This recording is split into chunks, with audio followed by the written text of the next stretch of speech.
with a smile. He was even somewhat accustomed to it. Next it was Gyu's turn. Tomioka Gyu beheaded 18 demons, including the former lower string 1 and the current lower string 4, and inherited the title of Water Pillar from his master, Mr. Yorokodaki. Strangely enough, Gyu's crow always takes the wrong path, so he rarely completes any missions. Even the lower moon who was beheaded recently was just an accidental encounter because he took the wrong path. This was something Kamiyama never dared to imagine. Although Gyu thought he was unworthy of the title of Water Pillar, he had to take over because Sabito and Shin were staring at him. He stood up, his face tense, and spoke in a cold voice. I'm different from you. I will work hard. After hearing this, Xiao Beinei became furious. What on earth is this guy pretending to be? Fortunately, Sabito held him down, otherwise he would have really attacked.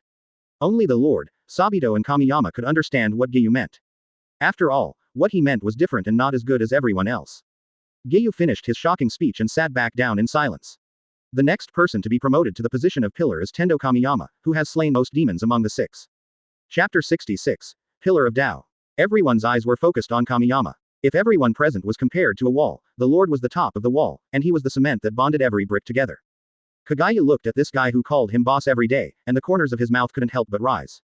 He was the lucky star given by God to himself and the Demon Slayer Corps. He took a deep breath, and his soft voice sounded, with the pitch rising by 1 degree. Tien Dao Kamiyama learned from senior Kawajima Jigoro, mastered the 5 major breathing techniques, and created the breathing of Dao. He beheaded 3 demons before participating in the final selection, and beheaded 30 demons in the final selection. He has beheaded 82 demons since the mission, one of whom is the lower moon 2 of 12 Kazuki. Promoted to Daoju. After stating Kamiyama's achievements, Kagaya looked around and said. Excuse me, does anyone have any objections? What's wrong with you, kid? You're a super outstanding junior, ha ha ha. Rangoku Shinjiro smiled heartily and couldn't help but praise him. After all, he was the one who watched the child grow up. No objection. Congratulations, Gen, Namo Amitabha. Xingming clasped his hands together and cried with excitement. Your record is so amazing, it's dazzling. Brother Huali rarely admits that others are amazing, but he was really surprised by Kamiyama's record. I will surpass you sooner or later, you good for nothing. Xiao Beinei turned his head away and said unconvinced. Really? Congratulations. Congratulations. Kamiyama raised his lips and smiled. He stood up, scratched his head embarrassedly, and said. Thank you all very much, hee hee. Let's go hand in hand and destroy the evil spirits in the world. Since then, the Demon Slayer Corps has reversed its decline and entered the era of the younger generation. Of course, this is just the beginning, and the strongest generation has not yet been assembled. In the future, the Demon Slayer Corps will have the most luxurious lineup in history. Next topic, initial upper string, 100 eyes. Kamiyama reported what happened at Zimu Mountain to the headquarters immediately, and he specially prepared a document for this purpose.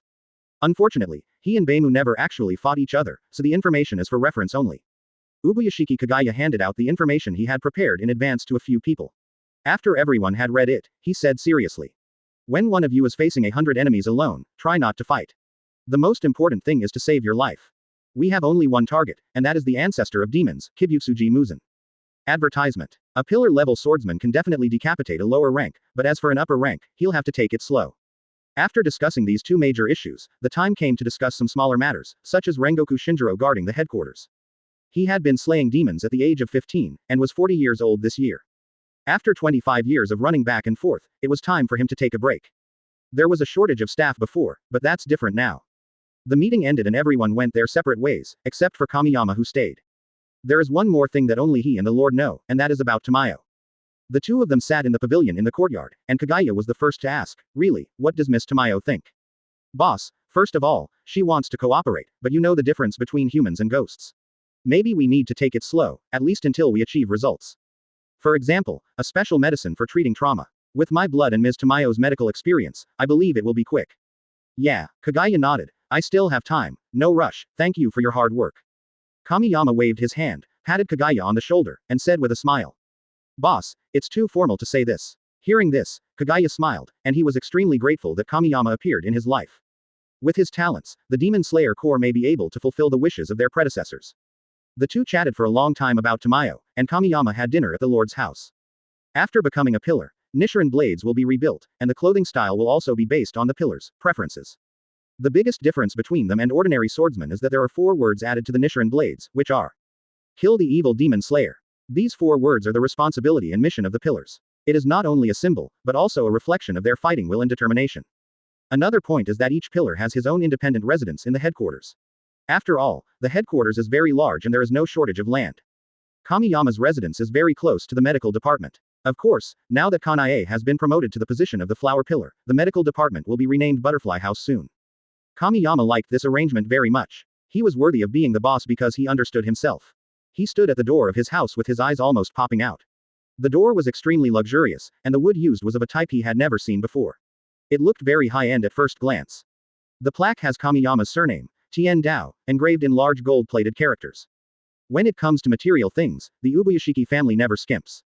Kamiyama took a look around and found that in addition to the living room, kitchen and bathroom, there were 4 guest rooms with all kinds of living facilities.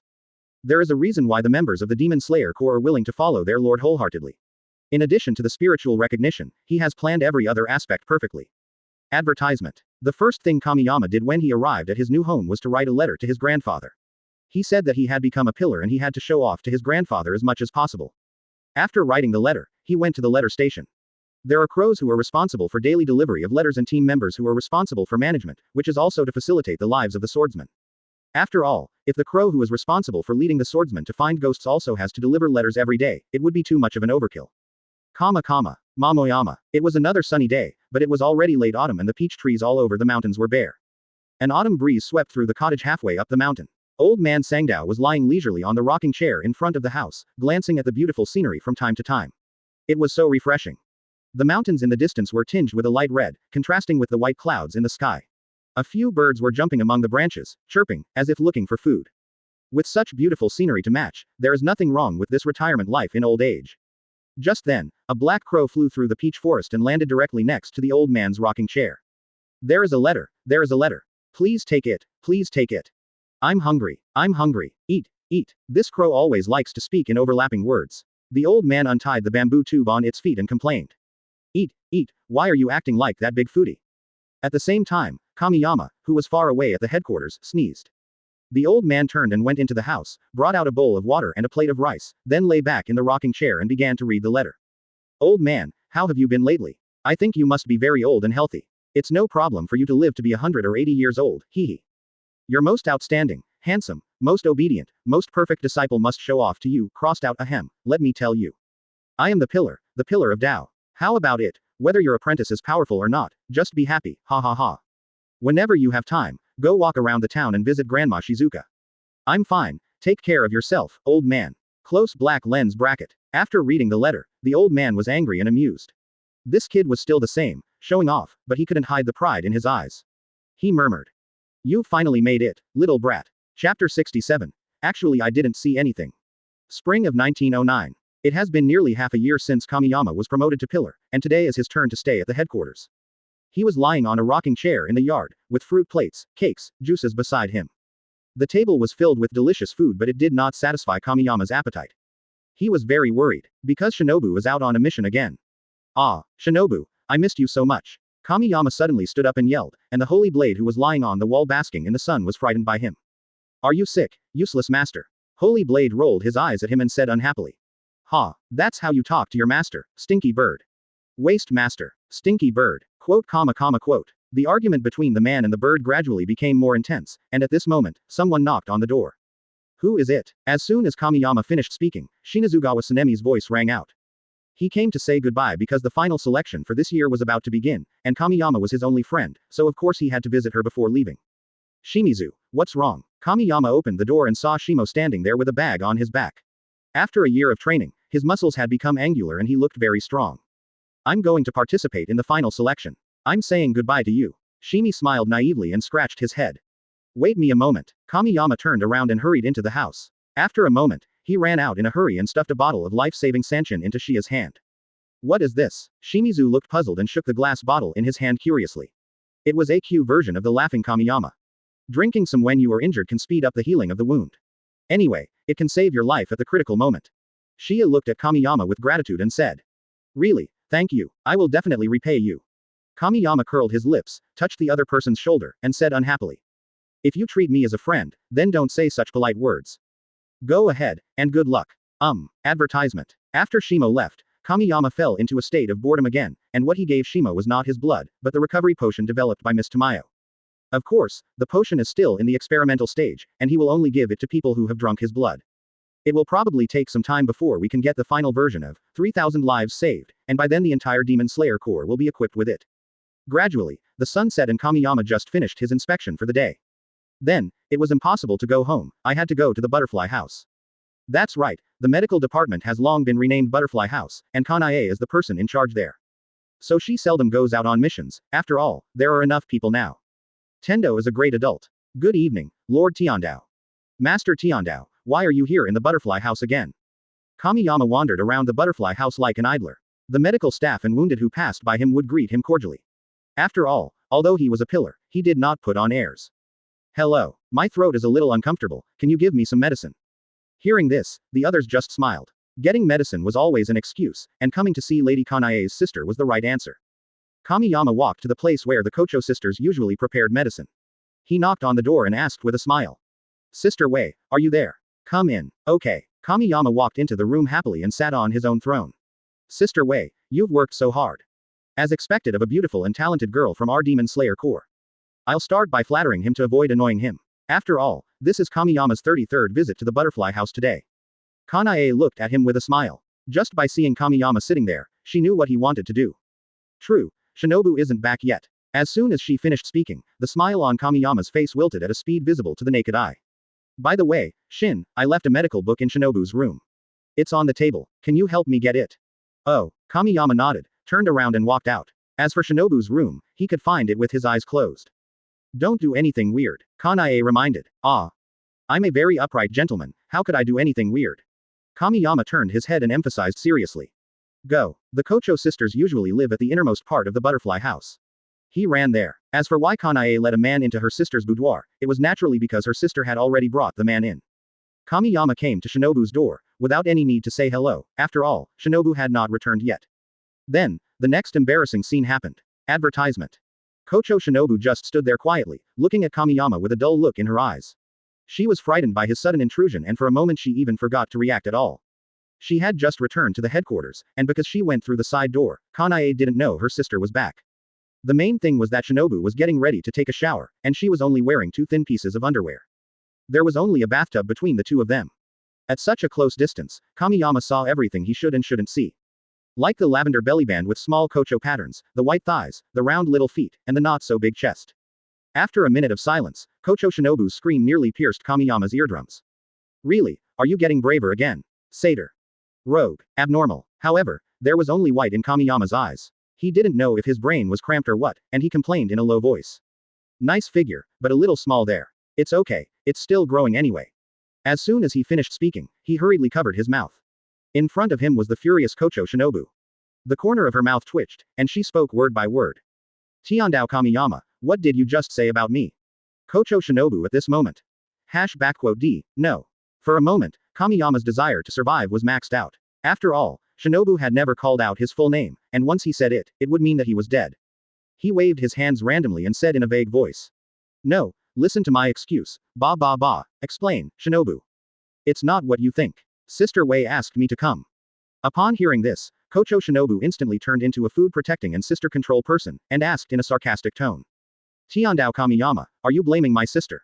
Kamiyama quickly covered his eyes and said in a serious tone, I have absolutely no such intention. Also, I covered my eyes, so I didn't see anything. Taking advantage of this time, Kochou Shinobu quickly put on her team uniform. Her face was red, like a ripe apple, and she looked so beautiful. She bit her lips gently, lowered her head slightly to look at her chest, and then became furious. Small, how dare you say that I am young? A filthy hooligan, a pervert, and a total pervert. Tell me, how do you want to die? Chapter 68. Sorry to bother you. Kamiyama opened his fingers a little, and cautious eyes floated out from between his fingers. He even raised the corners of his mouth unconsciously. Because an angry shinobu is so super cute. Kochou Shinobu was seen with his hands on his hips, his cheeks puffed up like a little hamster, his purple eyes were watery, and his face was as bright and rosy as the sunset. Kamiyama, I noticed your gaze, stop pretending. Shinobu glared at him and warned. Ahahaha. Kamiyama scratched the back of his head, looked at Shinobu with a smile and asked tentatively, can I choose to live? Shinobu snorted coldly, turned his little head to the side, and said unhappily, I didn't really ask you to die. Snort. I knew that Shinobu was a strong woman who knew right from wrong, and the best girl in the world. He hurriedly flattered her with a Shiba Inu smile. As the saying goes, don't hit someone who smiles at you. By the way, what on earth do you want to do by suddenly barging into my room? Peeping. Or stealing. The tone of the ninja statue was like interrogating a prisoner, and his eyes were more like a cat hunting for prey, which perfectly hit Kamiyama's heart. She heard that boys of this age are all perverted and always want to steal girls' underwear or something. Why are you stealing? Just ask me directly. The moment this thought came to her mind, she shook her head violently, driving away all the strange thoughts. Kochou Shinobu, what are you thinking about? It's so perverted. Kamiyama has a different mentality. He is like a silly dog with his invisible tail raised to the sky. Shinobu is so cute, I really want to pat her head. What are you looking at, pervert? I'm asking you a question. I like it. Kamiyama answered irrelevantly and held his forehead helplessly. She gave Kamiyama a slap on the face and said angrily, Kamiyama, I'm asking you a question. Oh. Kamiyama rubbed his head and explained without blushing or beating his heart, Sister Wei asked me to get the book. I didn't mean to see you naked. As soon as he finished speaking, Shinobu gave him another slap. She pouted and said. How dare you mention this? She caught a glimpse of the medical book on the table and it was true. It didn't seem like he did it on purpose. Forget it, the fight has already been fought. No, he didn't suffer any loss at all. Kochou Shinobu picked up the medical book and handed it to Kamiyama, saying, next time you enter someone's room, you must knock on the door. Luckily it was me, otherwise you would be dead. Snort. Kamiyama nodded like a chick pecking at rice, very obediently. Advertisement. I'm leaving. Get out of here. Kochou Shinobu stretched her muscles and prepared to take a shower, but before that she walked quickly to the door. Who knows if the pervert really peeked? Thinking of this, she actually felt a little excited. No, I am totally crazy. She shook her head and drove away the strange thoughts in her mind. When I opened the door, I could only see Kamiyama's back. Kochou Shinobu suddenly remembered that her sister needed a medical book, so she hurriedly called Kamiyama. Real. Hearing this, Kamiyama trembled all over, turned around with a smile, and said with a happy face. I am here. Come back for a moment, there are still a few books. Okay. Kamiyama ran towards Kochou Shinobu like a little kid on a picnic. Spring is here, and it feels very warm. Really, walk carefully, be careful not to fall. Kochou Shinobu warned, turning and heading inside the house.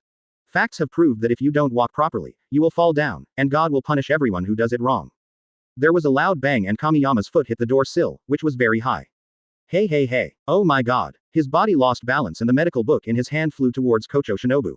Seeing that the book was about to hit Shinobu, he exerted force on his feet, trying to grab the book. Shinobu heard the voice and turned around with a confused look on his face.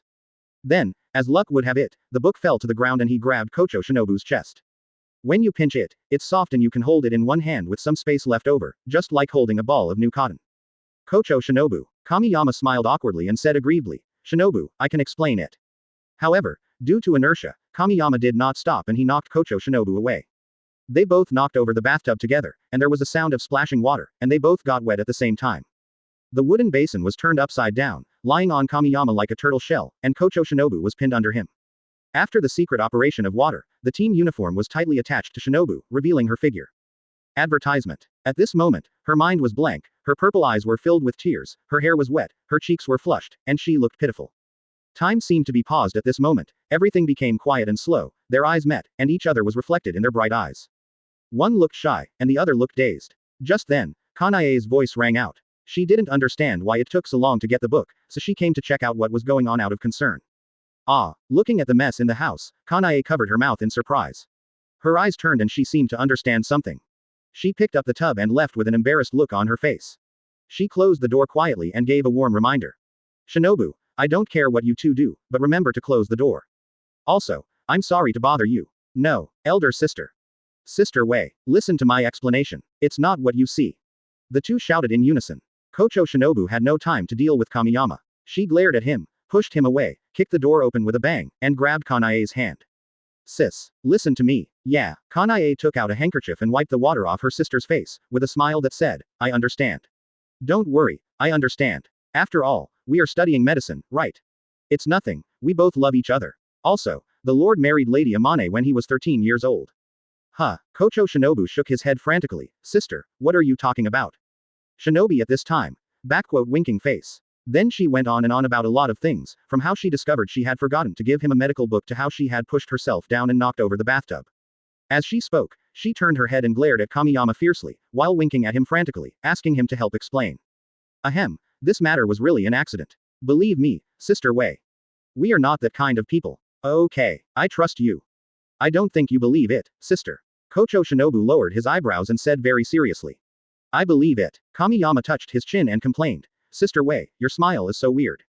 Yeah, realizing that something was wrong, Kanae quickly shook her head. It's not what you think. Kamiyama, Kochou Shinobu. Chapter 69. Not a hostage, but a big daddy. Kyoto. Kamiyama and Kyujiro were walking through the streets. Because there had been so many murders recently, there was no one on the streets tonight. Really, if it's 12 Kazuki, leave it to me. Kyujiro looked at Kamiyama who was gnawing on a pig's trotter and said seriously. Perhaps influenced by his younger brother, or perhaps because his father beheaded a lower moon when he was promoted to a Hashira, Kyujiro also made a vow not to become a Hashira until he killed 12 Kazuki.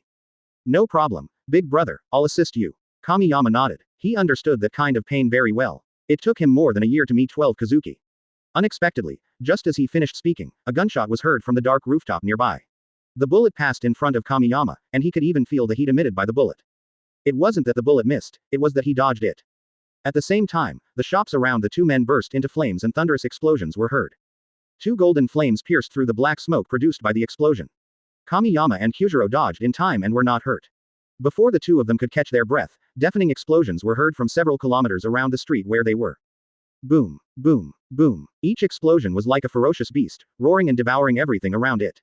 Flames and thick smoke rose up, forming a black sky that enveloped the entire area. At this moment, a black shadow flashed by, picked up Kamiyama, and then turned around and glared at Kyujiro angrily, roaring. Rangoku Shinjiro, if you don't want your companions to die, come find me at the North Warehouse. I'm going to kill you. I want revenge. After saying the harsh words, the ghost in the black military coat quickly jumped up, and Kamiyama gave his elder brother a look, telling him not to worry. Kyujiro at this moment. N. Airy summation, backquote. Even though the opponent was 12 Kazuki, he was not worried about any real danger.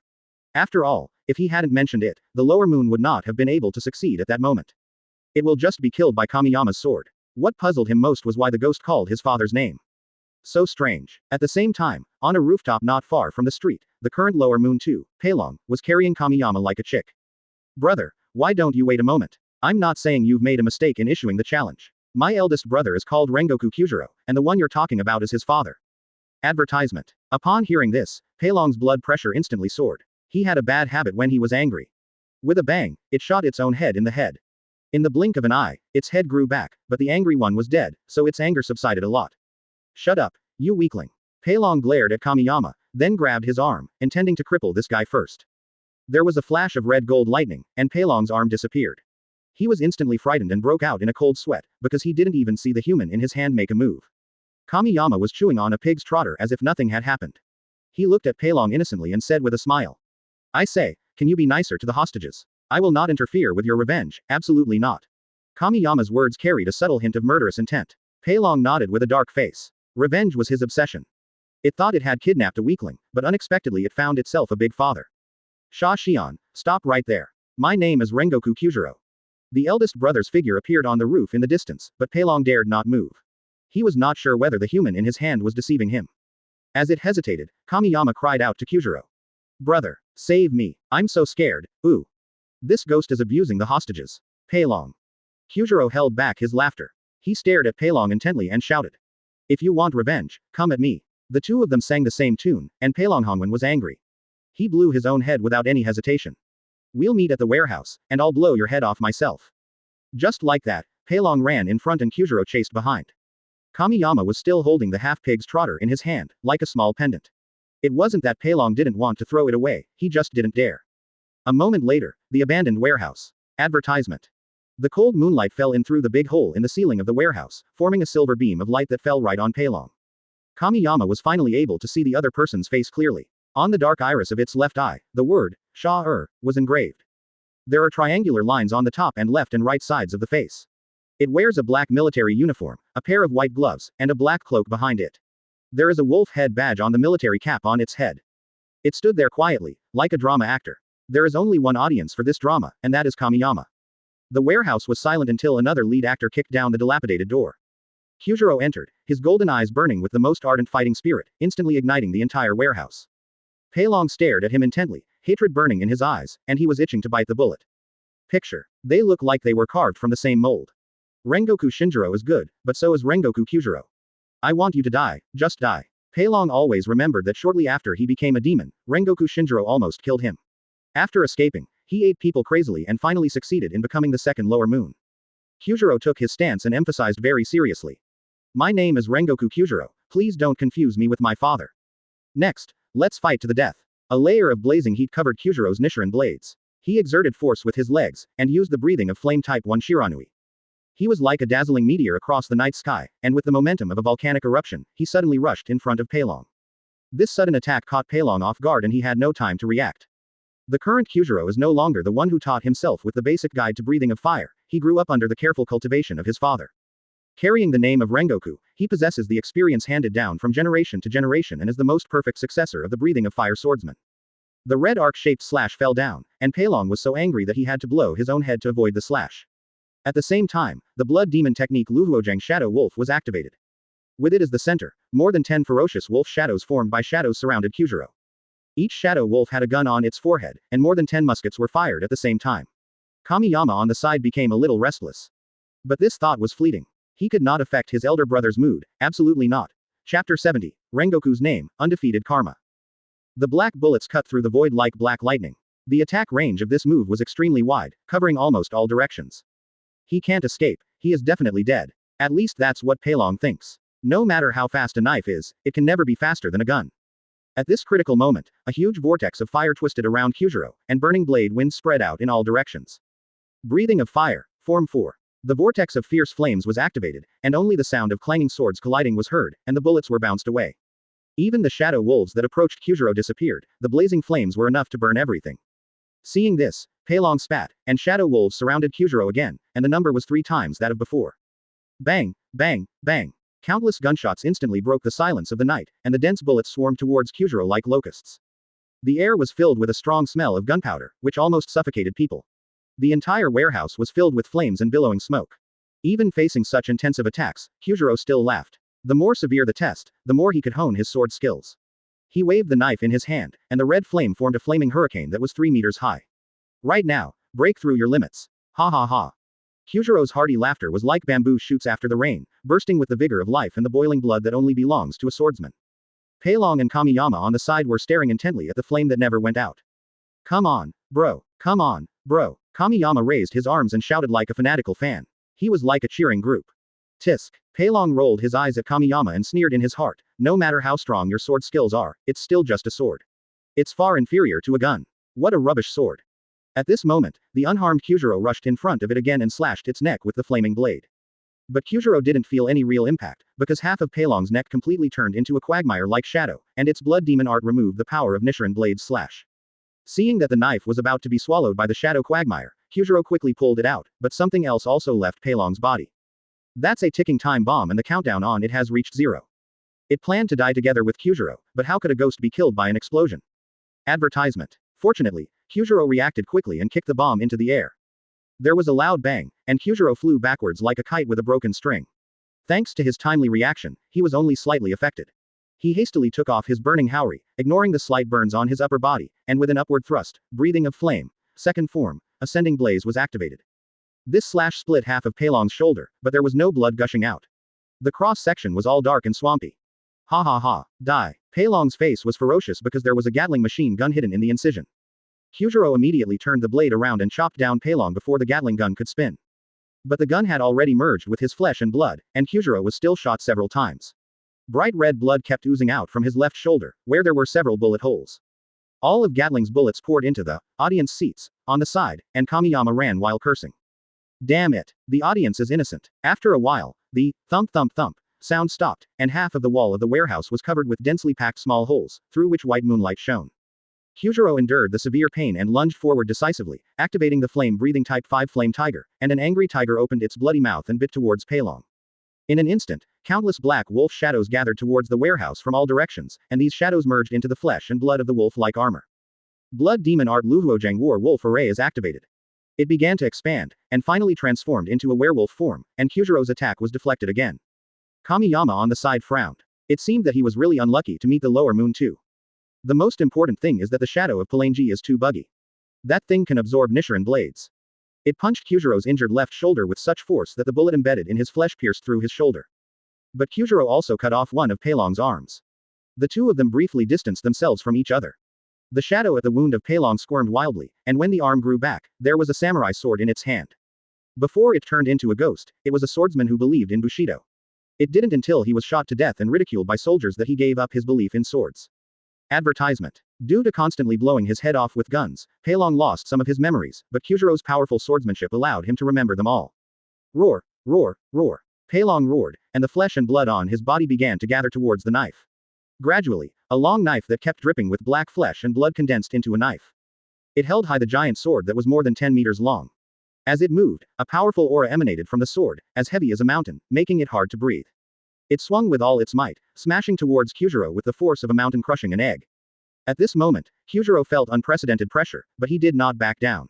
Instead, a hint of determination flashed in his eyes.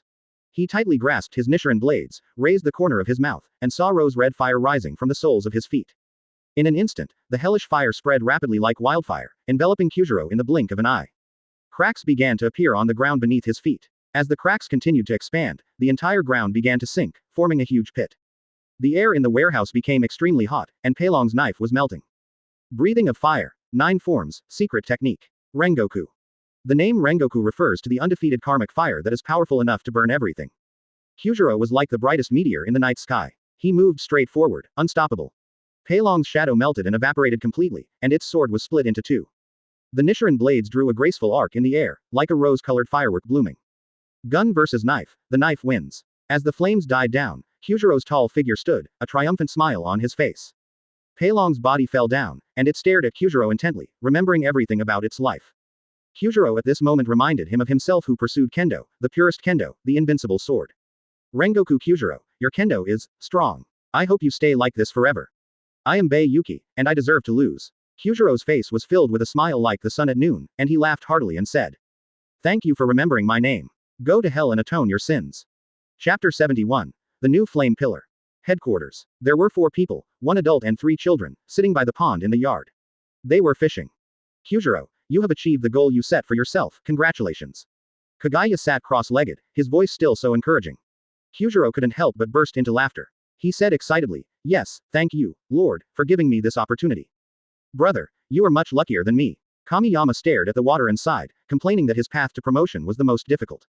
Suddenly, one of the 4 fishing rods began to vibrate slightly. Makijiro glanced at the 3 little ghosts beside him and said triumphantly, "I caught a fish, ha ha ha ha. There are only 4 of us today, so it's not a formal meeting, just a gathering, and there's no distinction between the main and the secondary." However, since the Rangoku family inherited the title of Flame Pillar, Kamiyama just forced his way in.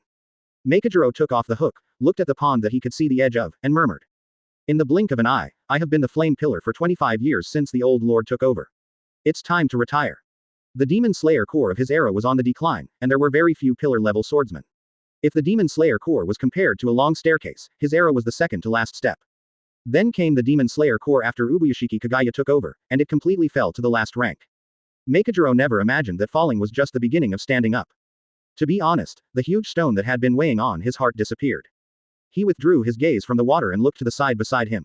There were 3 young men full of vigor and vitality, just like him when he was young.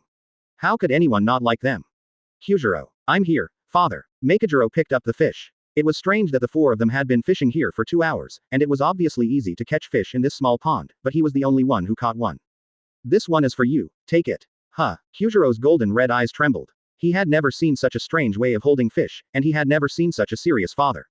The atmosphere in the Rangoku family is always cheerful, and the warmth as bright as the midday sun comes from Rangoku Shinjiro, because Meikijiro's father is also like that. In this way, the Rangoku lineage has been passed down from generation to generation from the Warring States period to the present day. Advertisement. In the history of the Demon Slayer Corps, among the 5 basic breathing methods, there are always vacancies in every generation, but the name of the flame pillar has never been discontinued. The way Meikijiro held the fish was indeed strange. He held the fish in both hands as if it was some rare treasure. His expression was serious and reverent, an expression rarely made by a man who was always laughing. Seeing this, Kagaya and Kamiyama stood up and quietly stepped aside. Before them were father and son, the Rangoku family who had fought on the front lines of demon slaying for generations, and demon hunters who illuminated the night with blazing flames. At this moment, that is not a fish, it is a ceremony called inheritance, which is as heavy as Mount Tai. Kyujiro reached out his hand and took the fish meticulously. He took over the responsibility that belonged to his generation of the Rangoku family. Meikijiro looked at his lord, Kagaya smiled and nodded, and he looked at his eldest son again. Kyujiro, from today on, you are the flame pillar. At this point, Rangoku Shinjiro, who had been slaying demons for 25 years, stepped back and a new flame pillar took over. The flame pillar of the Demon Slayer Corps, Rangoku Kyujiro. Father, I will never disgrace our ancestors. Kyujiro stared with his bright eyes, with the hottest flame burning in his eyes, and said in a sonorous and powerful voice. Ha ha ha. The seriousness on Meikijiro's face disappeared, replaced by a hearty laugh. Come on, son. Okay, I'm going home to be with my wife. Meikijiro stood up and walked towards the door. He felt pretty good without the burden on his shoulders. The moment he stood up, the other 3 fishing rods moved, and the 3 young men caught fish. Uncle, we caught a fish. Kamiyama shouted. Meikijiro slowly turned around, and saw a golden light shining from behind him. The sunlight was soft and warm. He stood there quietly, and every hair on his body was dyed with a faint golden glow, making it look particularly dazzling.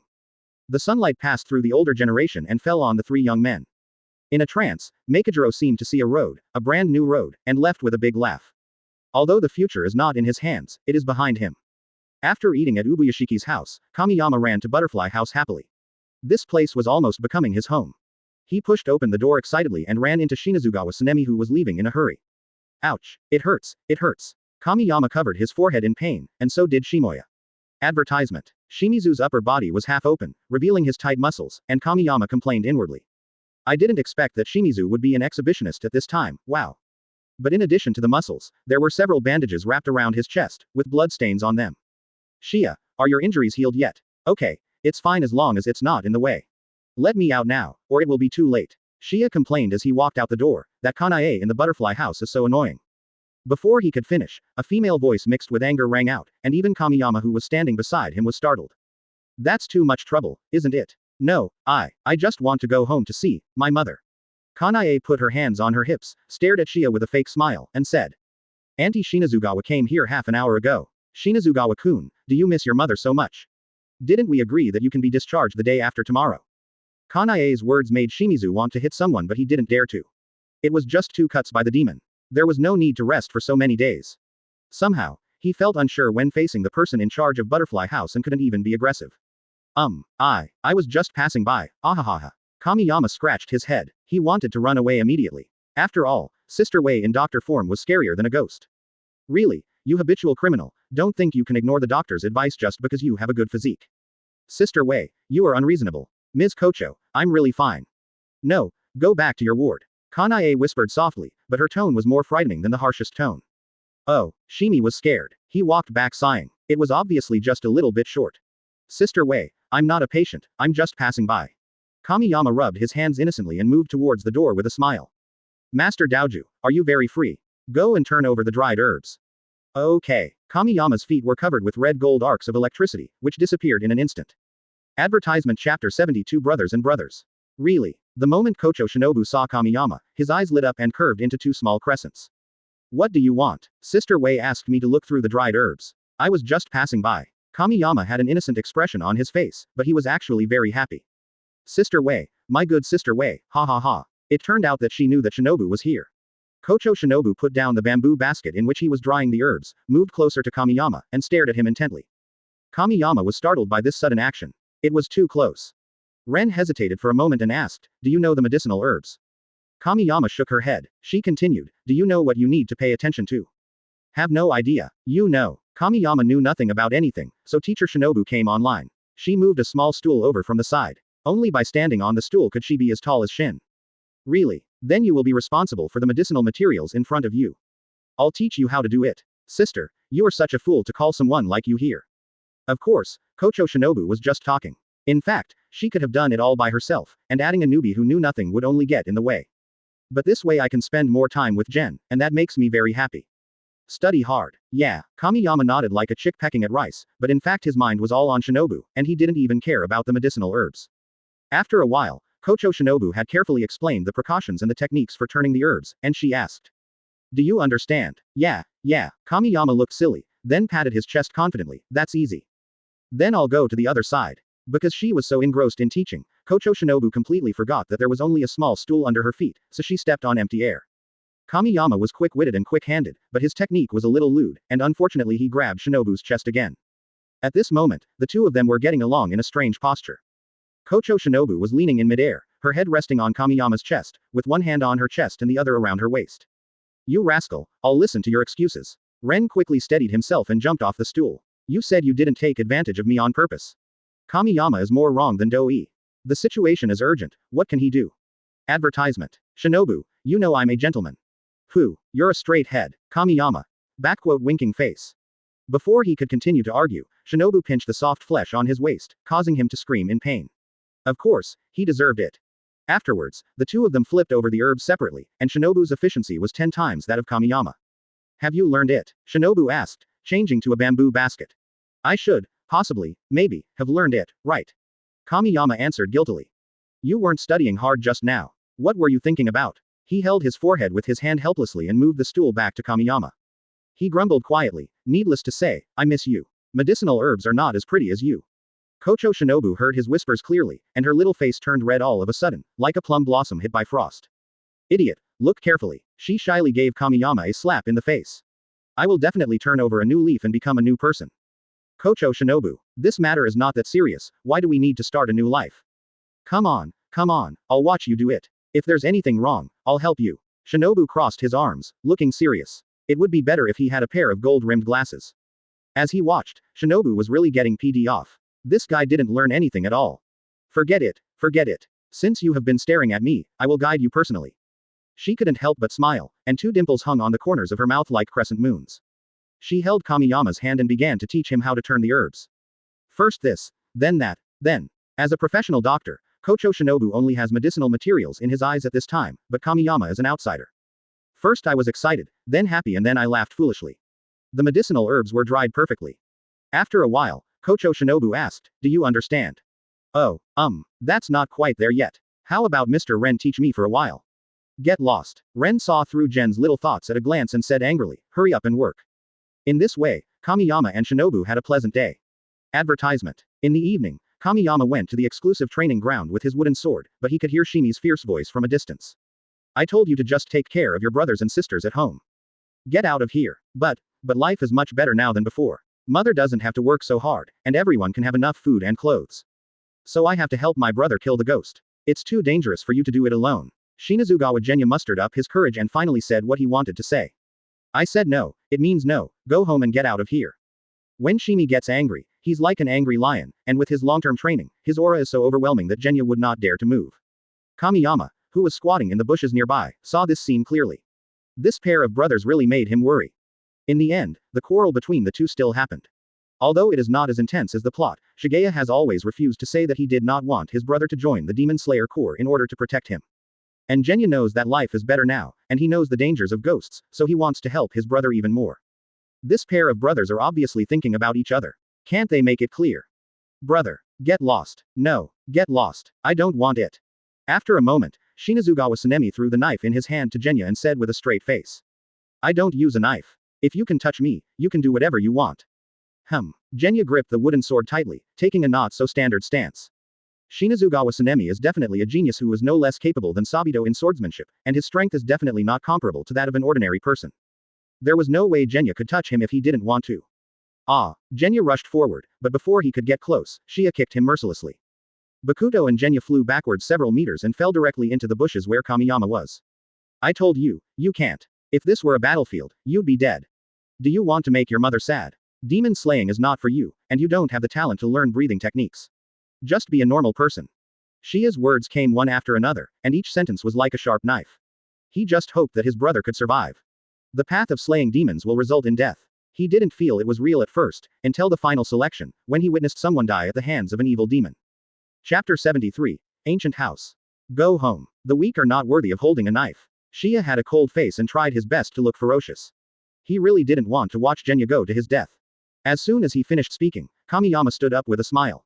Shimizu was startled at first and then turned his head away in embarrassment. Why are you really here? So he subconsciously thought that he really came to plead for his brother. Even if he was really the savior of their family, he would not give in on this point. Really, even if you plead for him, I will never give in.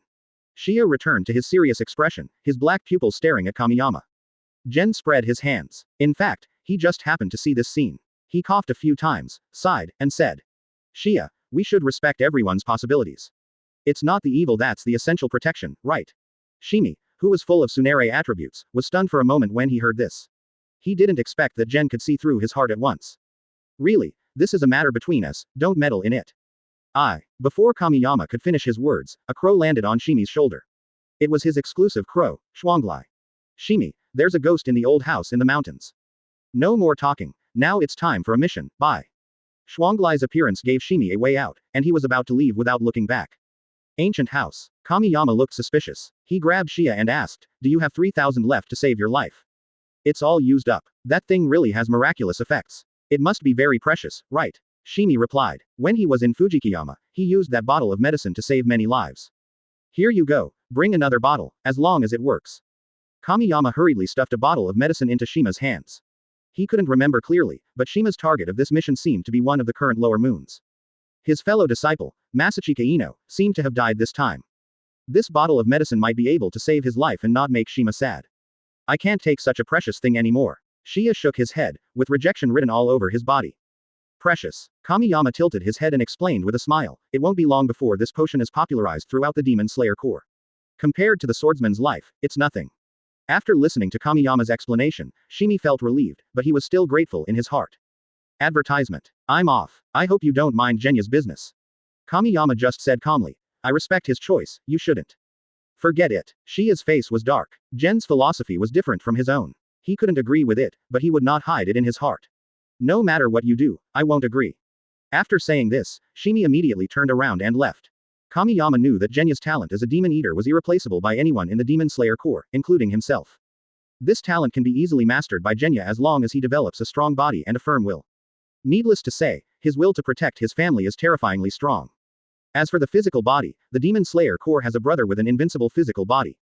Some things will always return to their original track no matter how Kamiyama interferes.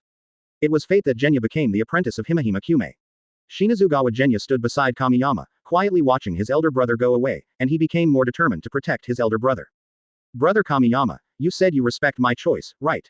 Kamiyama knew that Sanya was a little resentful, but it was Genya's destiny to join the Demon Slayer Corps.